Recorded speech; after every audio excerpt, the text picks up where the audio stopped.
తెలంగాణ రాష్ట్రంలో private engineering విద్య పేద విద్యార్థులకు అందరినీ ద్రాక్షగా మారే అవకాశం ఉంది. ఇంజనీరింగ్ కళాశాలలో తమ యొక్క కళాశాల ఫీజులను అధికంగా పెంచాలని టీఎఫ్ఆర్సీకి విన్నవించడం సిగ్గుచేటు.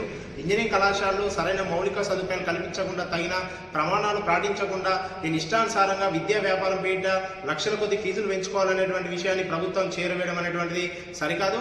ఏ యొక్క ఇంజనీరింగ్ కళాశాలలో కూడా ఇలా సరైన మౌలిక సదుపాయాలు లేవు.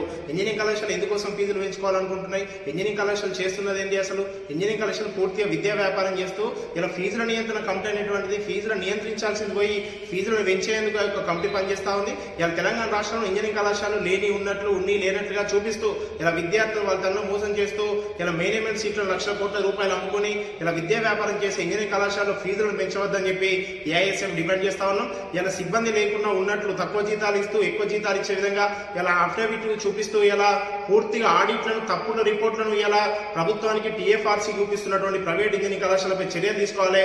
రాష్ట్రంలో ఇంజనీరింగ్ విద్య అనేటువంటిది ప్రతి పేదవారికి అందరికీ అందుబాటులో ఉండే విధంగా ప్రభుత్వం చర్యలు తీసుకోవాలి. ఇంజనీరింగ్ కళాశాల ఫీజులను పెంచవద్దని చెప్పి ఏఐఎస్ఎఫ్ గా డిమాండ్ చేస్తా ఉన్నాం. ఒకవేళ ఇంజనీరింగ్ కళాశాల ఫీజులను పెంచితే మాత్రం తప్పకుండా ఏఐఎస్ఎఫ్ ఆధ్వర్యంలో ఆయా కళాశాల ముందు తప్పకుండా పెద్ద ఎత్తున ఆందోళన చేస్తామని చెప్పి ప్రభుత్వం విన్నవిస్తా ఉన్నాం.